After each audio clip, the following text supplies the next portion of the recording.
The Democrats are beginning to absolutely panic as Biden's poll numbers collapse and voters come out en masse for President Trump. In this video, we're going to take a look at the latest panic signs coming from the Democrat leadership, how GOP in-person early voters are painting the nation red, and how more and more election forecasters are indeed coming out and predicting a Trump re-election victory on November 3rd. You are not going to want to miss this. Greetings, everyone, patriots all across the globe. Dr. Steve here with you. Great to be with you. As always, a warm welcome to all of our first-time viewers. We post 2 videos a day analyzing current events and some super awesome conservative trends so we can all live in the present in light of even better things to come. So if you haven't already done so, you know what to do. Make sure to smack that bell and subscribe button. It'd be an absolute privilege to have you as a regular part of this channel where each and every day we together celebrate, yes, the inevitable collapse of left-wing globalism and the unstoppable rise of a new conservative age. Before we begin, let's give a huge shout out to the sponsor of this video, and that's Metabolic Greens Plus, available at my special website, greenwithsteveturley.com. All you got to do is just add 1 scoop of it to your drink every morning, and in less than a month, don't be surprised if you notice a significant boost in your energy, as well as friends and family starting to comment on your clothes fitting better and even your hair looking fuller and richer. And that's because Metabolic Greens Plus is a natural blend of premium toxin removers and metabolism boosters, which curbs your appetite and cravings, detoxes your body, and supercharges your metabolism. And if you click on that link down below right now, you can get a bottle shipped to you for under $50. It's a limited time offer, so don't wait. Click on that link below or go to greenwithsteveturley.com and begin reaping the benefits of Metabolic Greens Plus for yourself today. All right, gang, let's dive right in here. Some great stuff. I mean, it really is panic time for the Democrats. They've done everything they can over the last couple of weeks, since the in-person early voting started a week ago last Monday. They've done everything they possibly could to maintain this Twitter confidence, this attitude of triumph trolling that pretends that Biden's victory is a foregone conclusion. But make no mistake, it is panic time for the Democrats, and more of them, particularly those in the leadership position, are indeed starting to recognize that. Chris Hayes of the ultra-left MSNBC just had John Podesta, who worked on Hillary Clinton's failed 2016 campaign, just had him on his show and just asked him flat out, I mean, what's your assessment of how the Biden campaign is doing? And Podesta minced no words. He said he was stressed out over the whole thing, and Hayes agreed. Hayes actually said there's what he called an almost unbearable level of anxiety right now among the millions and millions of people. I kid you not, this is what he said. He actually said this. The millions and millions of people that make up the pro-democracy, anti-Trump majority in this country. This champion of cancel culture, this purveyor of the Russian collusion hoax, this guy who was part of the resistance that tried to overturn the 2016 election, has the goal to refer to himself as a representative of the so-called pro-democracy, anti-Trump majority. And of course, if you're the majority, what the hell are you worried about, right?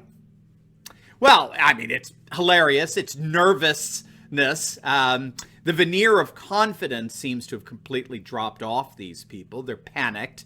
I mean, they really are utterly panicked, and they're openly saying so at this point. I mean, you don't get more panic than an, quote, unbearable level of anxiety. And frankly, they should be panicked. All the voting trends right now as we speak, they are all breaking Trump's way. It's absolutely astonishing, even more so than in 2016. And that's exactly what The Hill published today. Check this out. Early voting trends show Democrats falling short in 3 of 4 battlegrounds. Oh, what do you know? What do you know? Who was the character on Saturday Night Live? Lolly freaking da, right? Chris Farley, Matt Foley, Saturday Night Live character.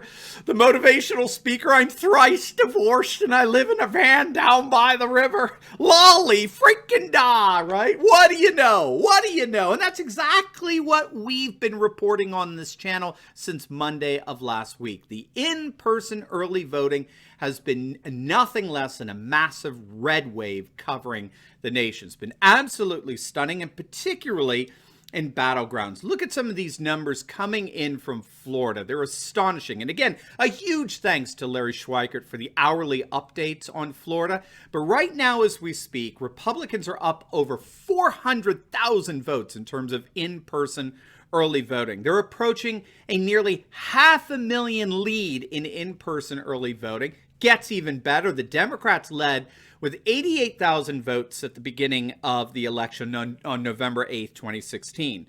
Trump ended up winning at the end of the day by 113,000 votes, which means that in the end, there was a net gain by the Republicans of 201,000 votes, right? They needed to make up the 88,000 vote deficit they had at the beginning of the day, right, with the Democrats starting on November 8th. That 88,000, and then whatever happened throughout the day, the Republicans ended up with 113,000 more votes, which equals a net total of 201,000 votes. And so one gauge that the Republicans are going for this time around, using 2016 numbers, is simply subtracting 201,000 from the current lead that the Democrats have. If they subtract from that current lead the net votes they accumulated on Election Day in 2016, then once they pass that threshold, in a sense, they've won. Trump won Florida, if by only one vote, right? So what that means is that all the votes that the Republicans lead by from that point forward are just gravy. They're officially surplus votes. And as of right now, the Republicans are just over 10,000 votes away from crossing that threshold. As of the making of this video, the Republicans are just 13,000 votes away from crossing the line that all but guarantees their victory on November 3rd, right? There just isn't enough. There are not enough Democrats in Florida to make up the difference. And so it's no coincidence that Real Clear Politics average for Florida, which aggregates all the polling, shows Trump winning the state by 0.4%. Again, that's factoring in all those crap polls, those fraudulent polls that we now know were deliberately tampered with to give Biden an artificial lead. Moreover, keep in mind, as of 5 days ago, a majority of Democrats claim to have already cast their vote. 53% of Biden supporters have already voted, as opposed to only 25% of Trump voters. And that's the tsunami. That's the red tsunami that we're seeing coming in voting in person early and voting in mass on Election Day, as I will be. So what's happening in Florida really is absolutely astonishing. Now, we have to put this in perspective just to really get it. And again, I'm very thankful to Larry Schweikert for this observation. If you think this all through, the Democrats just launched the single biggest mail-in effort in American history. This was by far the single most extensive vote-by-mail campaign ever launched in the history of American politics. And the Republicans are poised to actually be in the lead come November 3rd in Florida. I mean, let that hit you.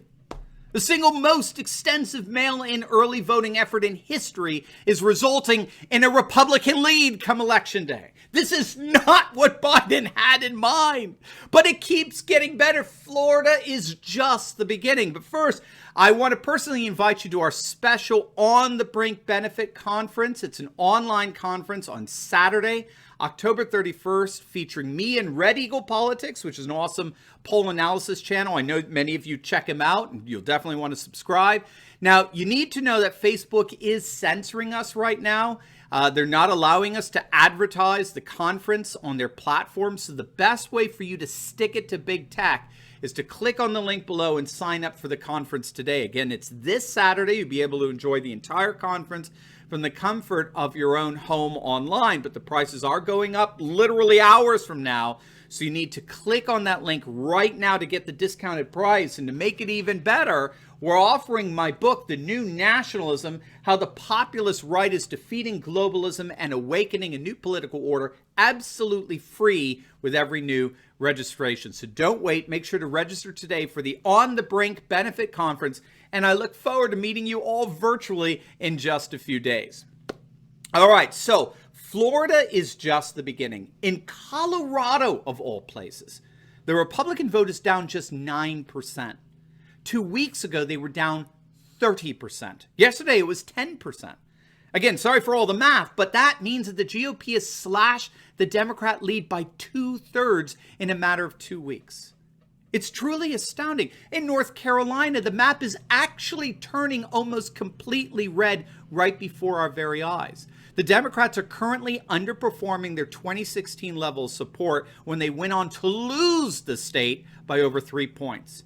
In Ohio, not only are the Republicans stomping the Democrats in early voting, and I mean stomping them. Again, remember the Democrats went into 2016 with a 6-point lead in Ohio. Today, they're losing by 8 points. Okay, and they went on to lose, by 8 points in 2016. Today, they're losing by 5 points. Now we have women, suburban women in Ohio, breaking for Trump. Obviously, they're not abandoning him. In Philadelphia, Pennsylvania, Biden is currently running about 10 points behind Hillary's total in the 2016 election. Biden's only getting 73% of the Philly vote. Trump right now, this is astonishing. Trump is being supported by 24% of Philadelphians. That's 9 points higher than his numbers in 2016. Biden is 10 points behind 26 levels. Trump is 10 points ahead. This is in Philadelphia, a Democratic machine. As The Last Refuge tweeted out the other day, if President Trump is carrying nearly a quarter of Philadelphia voters, he will win Pennsylvania easily, barring voter fraud, of course. And that's why Trump is lawyering up, as we talked about yesterday, in virtually every county in Pennsylvania. Moreover, according to the latest Emerson poll, independents are breaking for Trump 47% to 41%. So the leads here are even bigger than we thought. And so it's not surprising that we're beginning to see pollsters more and more publish forecasts that are predicting a Trump victory, right? You're all, of course, familiar with Trafalgar polling that's predicted a number of races correctly over the last few years. They're forecasting Trump's re-election in just a few days. The latest USC poll is predicting that Trump will win as well. And Susquehanna polling has just come out today with their forecast, predicting a Trump win as well. Both Trafalgar and Susquehanna see Trump carrying Pennsylvania as part of his overall electoral college win. So needless to say, obviously we'll keep our eyes on how things develop here day by day, but there seems little question it is panic time for the Democrats. Their polls are collapsing, the Biden charade is imploding, and it really does look like President Trump is beginning to run away with all of this. Now, before you go, make sure to like this video, comment down below, and subscribe to my channel. And you'll definitely want to check out my latest video. I've just uploaded it on how the latest Bobulinski bombshell is absolutely rocking the Joe Biden campaign as the mainstream media and big tech panic to try to hide it from you. But it's all for naught, and I show you exactly why. So make sure to click on the link, and I will see you over there. God bless.